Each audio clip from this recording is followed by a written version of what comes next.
Saludos desde nuestra enclave política, un espacio para la reflexión desde Quito, Ecuador. Yo soy Rolando Segura y le invito a acompañarme durante la próxima media hora en el análisis de la coyuntura económica, política y social de nuestra región. Acompáñame. Parece volver la hora de quienes prometen convertir al Estado en una gran empresa bien administrada y eficiente. Cuando hablo de vivienda sin entrada. ¿Y quién mejor que empresarios y banqueros para salvar el empleo, las inversiones y la riqueza? Exonerar del 50% de... Así se enfoca la ofensiva para enfrentar a los regímenes democráticos y populares que con características diversas impulsaron proyectos nacionales y regionales escasos en Sudamérica, al menos en los últimos 60 años. El poder económico, mediático y judicial estructuró su contrarrespuesta para seducir ante las urnas a amplios sectores que ya habían conquistado importantes reformas y derechos sociales. ¡Esa es la Argentina que queremos todos! Fue la estrategia de la llamada Revolución de la Alegría que llevó a Mauricio Macri al gobierno de Argentina con la oferta de un cambio que mantendría todo lo alcanzado con un salto superior. Muy pronto, el mundo fue testigo de la destrucción del aparato productivo local, la mega devaluación de la moneda, el endeudamiento externo y la fuga de divisas por parte de los grupos más favorecidos. Similar disyuntiva parece reeditarse hoy en Ecuador ante las urnas, con la disputa entre reinstalar un gobierno de derecha o continuar con un proyecto popular de transformaciones sociales. Y para el análisis de estos temas conversamos hoy con Axel Kicillof. Él es diputado por el Frente para la Victoria en Argentina y también ex ministro de Economía y Finanzas Públicas del gobierno de Cristina Fernández en Argentina. Bienvenido. Bueno, muchas gracias a ustedes por recibirme. Diputado, gracias. ¿Qué pasó con esa lluvia de dólares que prometía Mauricio Macri a la Argentina? Ahora acá en Ecuador, donde estoy, me encuentro como si volviera el pasado que vivimos en Argentina. La verdad que Macri como candidato destinó toda la campaña electoral a prometer el oro y el moro a absolutamente todos los sectores sociales, fijándose como hacen algunos de estos candidatos que hemos visto en América Latina, en varios países, que seguían por las encuestas y le prometen a cada sector lo que quiere oír y lo que quiere escuchar.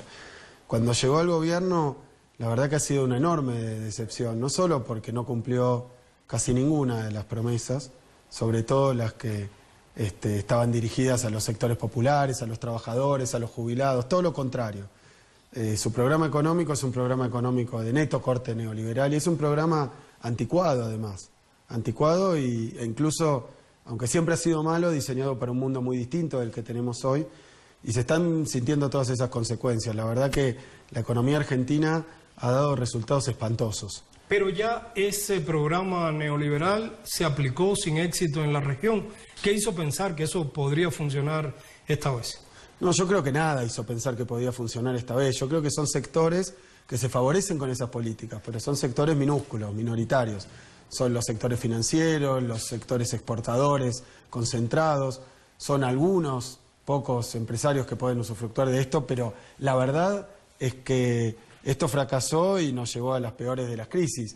A mí no me gusta decirlo porque no deseo eso para mi país, pero sinceramente si uno enumera las políticas, devalúa la moneda y eso se le va a precios. Por eso este año, el año pasado, el 2016, tuvimos el doble de inflación que en 2015 y Macri había prometido terminar con la inflación, la duplicó. De la misma manera que generó, como esto se fue a precios, generó una caída muy fuerte el salario real, de entre 10 y 15 puntos. Es como si uno trabajara 12 meses pero cobrara 10, porque el 15% del salario son 2 meses del año. Y esa caída del salario también vino acompañada con altos aumentos tarifarios. Cuando digo altos aumentos tarifarios, y me refiero al público que nos está escuchando, es como de hoy para mañana que te multipliquen por 4, por 6, por 8, lo que pagás por la luz, lo que pagás por el gas, lo que pagás incluso por el teléfono celular, por la medicina, si es que tienes medicina privada. Por eso ha afectado a los sectores populares, pero también a los sectores medios que lo apoyaron muy fuertemente en la campaña. Hoy hay mucho descontento en la Argentina. Pero si todo eso era previsible, incluso se alertó, ¿cómo fue posible que una parte del electorado creyera o cayera en la seducción de esas campañas que, como decía, hoy parece repetirse en Ecuador? Mira, yo creo que es un fenómeno novedoso que tiene que ver con la conjunción de una intensa campaña mediática nacional e internacional. Porque tanto cuando nosotros éramos gobierno como en la campaña de Macri, él prometía, si te lo cuento parece mentira, porque eran todas vaguedades, todo lo que tenés no lo vas a perder y te va a ir mejor. Dicho de esta manera, cómo, qué, a quién se refería, nunca lo explicó. Lluvia de dólares, revolución de la alegría, podemos vivir mejor. Todos eslogans que son propios de la publicidad privada, del marketing privado, aplicados a la política y con candidatos que vienen del sector privado. Eso, obviamente, tiene que ser convalidado por alguien. Yo creo que no fue un engaño ni siquiera, fue una estafa. Entra en la figura casi legal de la estafa. Porque si a uno lo engañan y yo te digo que soy Kim Basinger, vos vas a decir, no es. Pero si todos los que están alrededor dicen, es, y se trae aquí al esposo y a un escribano que certifica que yo soy esa persona, ya es una estafa. Y creo que eso es lo que pasó y pasa con estos candidatos, que es que ofrecen vaguedades como si fueran ciertas, sin explicar, sin ir en profundidad en ninguno de los temas, critican sin tener fundamento, pero vienen acompañados por un ejército de técnicos internacionales, de consultores privados, incluso de sectores mediáticos, que hacen creer que eso es posible. Y parte de esos asesores, esos técnicos, digamos, mediáticos, asesores políticos, los mismos que estuvieron asesorando a Macri, algunos de ellos están acá en Ecuador haciendo esa misma labor. Sí, bueno, Jaime Durán Barba, yo no sé si está hoy en Ecuador, sé que es ecuatoriano, pero que se dedicó a eso, y él lo dijo en alguna entrevista y en algún libro, que él se dedicó a que todos se olvidaran de quién era Macri. Macri es un empresario, en su vida empresarial había tenido muchísimos hechos de corrupción, estafa, juicios, que son ampliamente conocidos. Entonces lo reconvirtieron, hoy se lo presenta a él junto con su hermosa hija, hermosa esposa, tratando de mostrar otra imagen.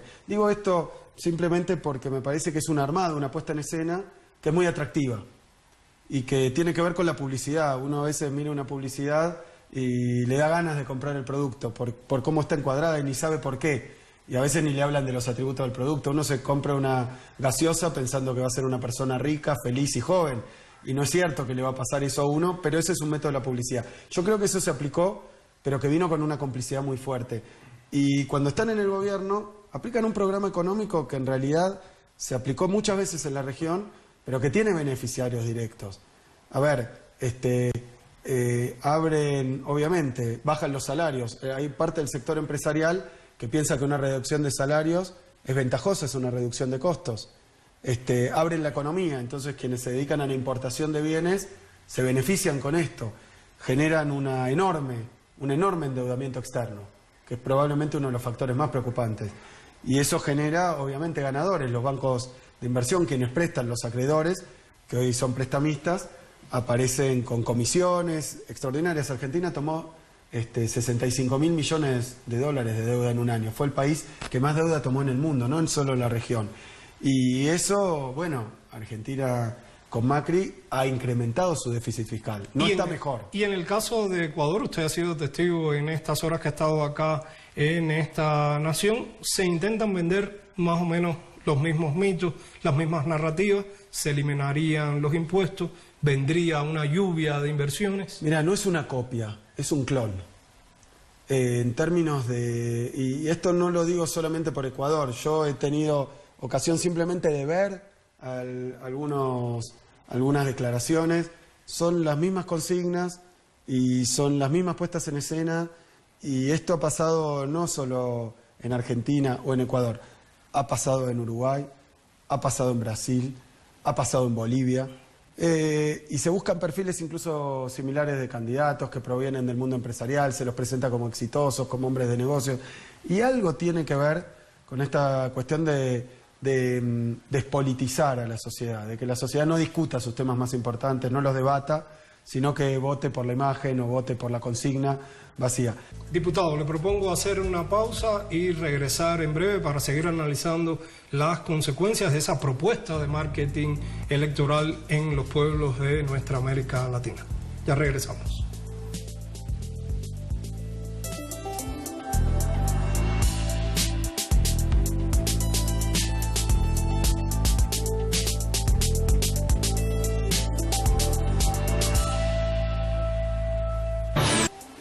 Continuamos el análisis con el diputado argentino Axel Kicillof y veíamos cuáles eran los principales mitos que en la campaña electoral en Argentina y que se ha repetido en diferentes partes de la región. Y una de las promesas que se han hecho también es la llamada teoría del derrame, que nunca en realidad ha funcionado. Sí, yo antes de dedicarme a la función pública, de haber sido ministro, viceministro, me dedicaba a la teoría económica. Y la verdad que si hay una teoría económica que ha fracasado históricamente en la Argentina y en el mundo, esta teoría del derrame, que lo que dice es que si hacemos a los ricos y a las corporaciones cada vez más ricas, entonces van a invertir más y van a generar trabajo. Justo hoy aquí en Ecuador estuvimos hablando del tema paraísos fiscales. Un fenómeno que azota a nuestra región es que aquellos que tienen éxito en los negocios, una parte puede ser que la reinviertan cuando hay a quien venderle, pero el resto muchas veces queda presa de la fuga de capitales y termina alojado en paraísos fiscales donde no paga impuestos ni allí ni en el país de origen. ¿Qué es lo que ha pasado en Argentina en apenas un año? Claro, se ha duplicado la fuga de capitales en el país, pero también hay una cuestión de la teoría económica que para mí es central. Nuestros gobiernos han sido acusados de populistas, de clientelistas, pero la verdad que nos dedicamos durante mucho tiempo a mejorar la distribución de la riqueza y la inclusión social. Nosotros queríamos que todos aquellos argentinos que habían sufrido, y lo mismo pasó en muchos países del continente, durante la década de los 90 y antes en el neoliberalismo, y habían sido víctimas de la exclusión social, pudieran ser incluidos. Para incluirlos se les consiguió un trabajo o se les elaboró algún programa que les permitiera dignamente conseguir un ingreso. Pero lo que muchos pierden de vista es que ese ingreso generó demanda interna y mercado interno. Y que en base a esa demanda interna aumentó la producción local también. Pero dice el gobierno de Macri que lo que hizo el gobierno de Cristina Fernández fue esconder la pobreza. Sí, mirá, hoy todos los indicadores de pobreza que existen en la Argentina, que los privados, que medían distinto de lo que medíamos nosotros, que había una discusión en la estadística, todos hablan de un aumento muy significativo, del 20% de la cantidad de pobres. 1,5 millones más o menos de nuevos pobres ha producido el gobierno de Macri, según nuestros críticos. Es decir que, indudablemente, si se bajan los salarios, si hay más desempleo, si las jubilaciones pierden poder de compra, si los programas de inclusión social son suspendidos o reducidos, obviamente es imposible que no aumente la pobreza. Pero ¿qué pasa también? Cae la inversión. Eso es lo que el neoliberalismo no entiende. Cuando liquidan el poder de compra de las sociedades, cuando le quitan la dignidad, pero también el ingreso, cuando las jubilaciones ya no pueden comprar lo mismo y la sociedad no puede ir a consumir y demandar, entonces los empresarios no tienen a quién venderle. Y ahí vemos que los comercios empiezan a cerrar y quienes votaron a Macri esperando esa lluvia de inversiones, lluvia de dólares y teoría del derrame, se encuentran que ahora tienen que cerrar el comercio porque no tienen a quién venderle. La inclusión social, y es lo que no entiende la ortodoxia económica, la inclusión social es un excelente plan de crecimiento. Y eso ha pasado en Brasil, eso ha pasado en Argentina, eso ha pasado en Ecuador, eso ha pasado en Uruguay, eso ha pasado en Bolivia. Nace una nueva industria que a su vez da trabajo y nuevos ingresos y nueva demanda. Es el círculo virtuoso. ¿Y qué tan cierto es que en tan poco tiempo el gobierno de Macri ha destruido el aparato productivo, el aparato industrial? El ataque ha sido muy fuerte. El ataque ha sido muy fuerte porque sobre que los comercios no tienen a quién venderle y las empresas no tienen a quién venderle porque quienes antes vivían bien hoy tienen que vender su casa, su auto, su moto, lo que había logrado, porque ya no llega a terminar el mes, a conseguir el alimento, lo mínimo indispensable. Muchos sectores están en esta situación, menos todavía van a recurrir a compras por encima de esos niveles mínimos, entonces pierden demanda. Pero además el gobierno de Macri ha tenido, como tienen todos los gobiernos liberales, una fuerte política de restricción del crédito, de aumento de la tasa de interés, que ha generado lo que nosotros conocemos como bicicleta financiera, pero que en el mundo se conoce como carry trade. Entran dólares, se cambian por pesos, se ponen a tasa de interés, se van de nuevo. Y esto alimenta la fuga de capitales y la pérdida de recursos internos. Ahora bien, ¿qué es lo que ha pasado para el comercio? No puede conseguir crédito, no puede conseguir ventas, y al gobierno también, al comercio y a la industria, le ha puesto el tarifazo, le ha aumentado las tarifas. Entonces le suben los costos. Esto es una especie de cóctel explosivo, de tormenta perfecta para el comercio. Entonces, y han aumentado las importaciones. Y una vez que eso pasa con todos los sectores, a los sectores que compiten con el extranjero les han aumentado las importaciones. Han entrado, por ejemplo, nosotros tenemos una industria muy fuerte metalmecánica en la parte de electrodomésticos. En el gobierno de Macri ha aumentado fuertemente la importación de heladeras, 80.000 nuevas heladeras que entran importadas, que hacen perder trabajo a los argentinos. Entonces, la verdad es que yo creo que por detrás de esto subsiste una idea, de nuevo, vieja, anacrónica, antigua, fuera de época, de que los países de la región tienen que dedicarse solo a la producción de materia prima de bajo valor agregado, porque ese es el papel que nos tiene prometido y nos tiene reservada la historia, que nos tiene reservada nuestra estructura económica. Nos quieren reprimanizar la economía muy fuertemente, que no haya industria en la Argentina, porque creen que es ineficiente, que no lo podemos hacer. Sin embargo, el problema de eso es que sobran 20 millones de argentinos, si nosotros solo nos dedicamos a las actividades agropecuarias extractivas. Es decir, sobra población. Pero uno de los mitos que se vendió en Argentina, que se vende ahora también en Ecuador, es de la inversión extranjera, la lluvia de inversiones, que podría ser una solución mágica a los problemas de nuestros países. ¿Qué tan cierto es eso? Sabes que estos debates se dieron durante décadas y décadas. No hay prácticamente ningún país que haya logrado el desarrollo en base a la inversión extranjera, más ahora en una época de globalización financiera. Pero digo, por otro lado, ¿qué van a venir a producir en la Argentina si la gente no lo puede comprar? ¿Vendrán algún capital para sacar nuestra riqueza minera, nuestra riqueza petrolera, nuestra riqueza agropecuaria? Son todas actividades que no generan mucho empleo ni mucho valor agregado. Y estos fenómenos, por lo que puedo apreciar, no afectan solamente a los más desfavorecidos, incluso a clases medias, afectan considerablemente estos fenómenos. Por supuesto, porque muchas veces las clases medias urbanas que se beneficiaron muy fuertemente con el crecimiento económico que hubo durante esta década, no es que rechazaran todos nuestras políticas, pero sí, cuando vinieron estas propuestas tan superficiales de podemos vivir mejor, ¿quién no quiere vivir mejor? ¿Quién no quiere conservar todo lo que tiene y tener más? ¿Quién no quiere una revolución de la alegría? Es decir, que esas consignas daban ganas de votarlas si uno lo miraba como si fuera un spot publicitario. Ahora, cuando llega Macri al gobierno, por más que se trate de sectores empresariales, profesionales, esta recesión, porque Argentina en 2015, el último año, creció 2,5%. Este año va a caer 2,5% o más. Es decir, ha vivido una profunda recesión. Axel, le propongo hacer una pausa y regresar en minutos para analizar entonces las consecuencias políticas de todos estos fenómenos, no solo para la Argentina, sino también para la región.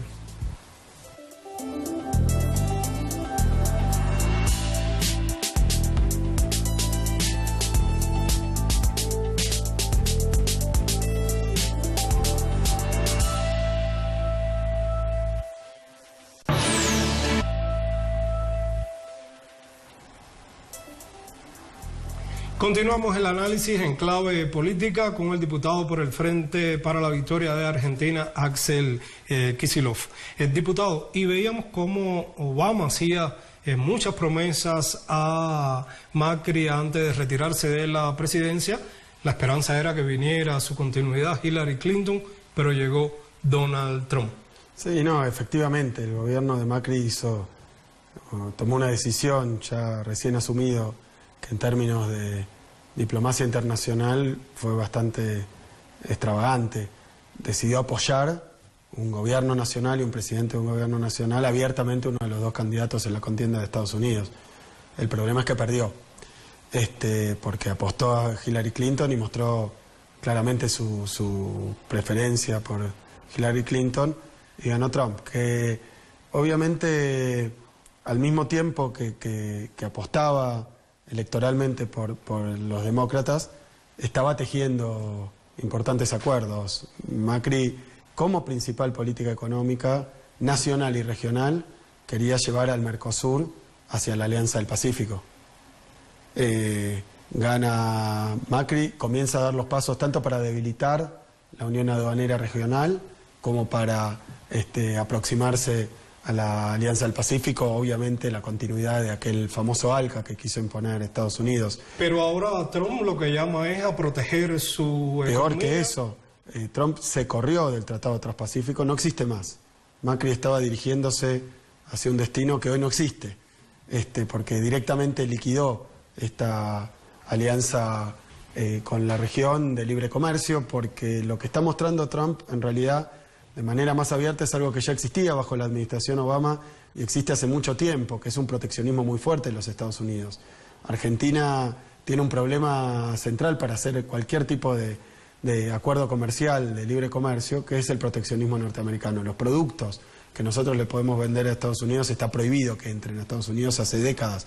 Entonces, la verdad que en el caso del gobierno de Obama lo disimulaba, en el caso del gobierno de Trump lo ha puesto abiertamente, que él piensa trabajar para generar actividad adentro de su país, lo cual le ha generado ya con el país más cercano de América, que no es Estados Unidos, con México, importantes problemas, pero ¿qué queda para nosotros? Es decir, que la orientación geopolítica internacional que había diseñado Macri se muestra que era un fracaso antes de Trump, porque no iba a conseguir que nosotros tuviéramos ventajas en el comercio bilateral. Lo que iba a conseguir es liquidar nuestra industria. Pero ahora el propio Macri, Temer también por Brasil, la propia Bachelet en Chile, intentan revivir este tipo de propuestas y están convocando para las próximas semanas un encuentro entre el Mercosur y la Alianza para el Pacífico para buscar alternativas frente al escenario Trump. Sí, yo creo que son marchas y contramarchas por una equivocación en la concepción que tiene Macri de cuáles son los aliados más importantes y provechosos para Argentina. Argentina es un país que obviamente tiene una industria, pero no es una industria plenamente desarrollada, sino que su mercado natural es el mercado regional. Desde el punto de vista económico, la mayor complementariedad lo tiene con los países de América Latina y en todo caso Macri tampoco ha comprendido que este es un mundo multipolar, que no hay una sola potencia mundial, sino que hay varias y que entonces lo que tiene que hacer por el país es encontrar las ventajas, los provechos y las alianzas que más beneficien a la población. Pero en este camino también ha puesto en jaque a lo que se había avanzado en términos de unidad dentro de Latinoamérica. ¿Habría alguna intención de debilitar ya no el Mercosur, la UNASUR, la propia CELAC?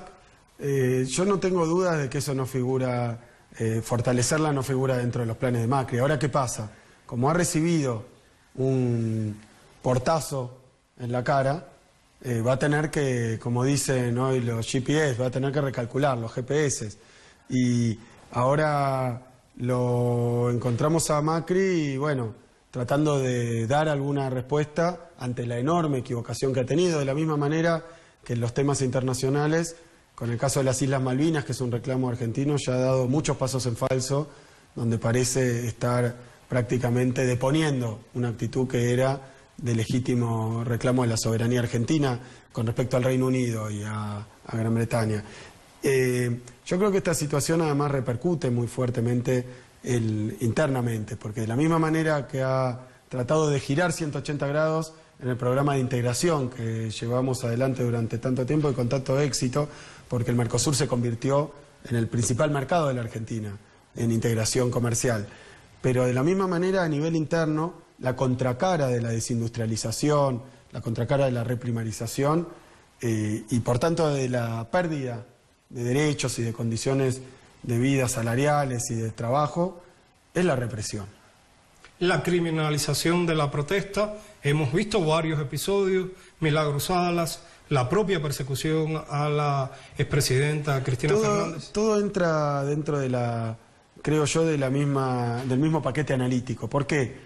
Porque ganan una elección estos gobernantes neoliberales mintiendo, estafando al electorado. ¿Cómo pueden sostener esa situación? Y bueno, con un apoyo, con una complicidad de determinados medios de comunicación que ocultan lo malo y al mismo tiempo con una persecución política de cualquiera que quiera hacer frente a las medidas. La realidad es que el gobierno de Macri ha tenido que retroceder en algunas de las decisiones que ha tomado. El tarifazo iba a ser mucho más alto, la democracia. Pero este año hay elecciones legislativas en Argentina que pueden cambiar un poco el panorama. Nos quedan 30 segundos.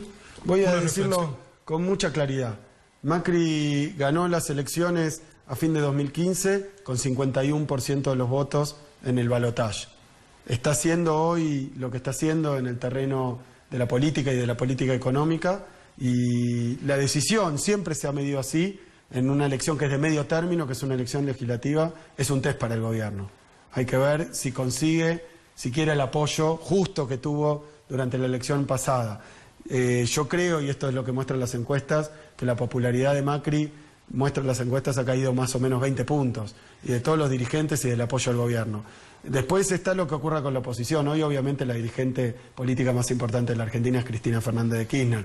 Por eso la intención del gobierno de Macri de perseguirla y eventualmente de proscribirla, impedirle a través de alguna medida judicial sin fundamento que no se pueda presentar a elecciones. Pero se presente porque tome o no la decisión de hacerlo Cristina Fernández de Kirchner. Yo creo que el gobierno de Macri, por ser un gobierno neoliberal, por haber traicionado todo aquello que prometió en la campaña, va a tener un desempeño muy pobre en las elecciones que vienen. Tratará de decir que como está dividida la oposición, no perdió las elecciones, pero para el gobierno, para el oficialismo, yo creo que va a ser un fuerte revés. Gracias, diputado, por acompañarnos hoy a hacer este análisis en clave política. A usted también las gracias, y mañana regresamos para continuar explorando la coyuntura política y electoral de América Latina.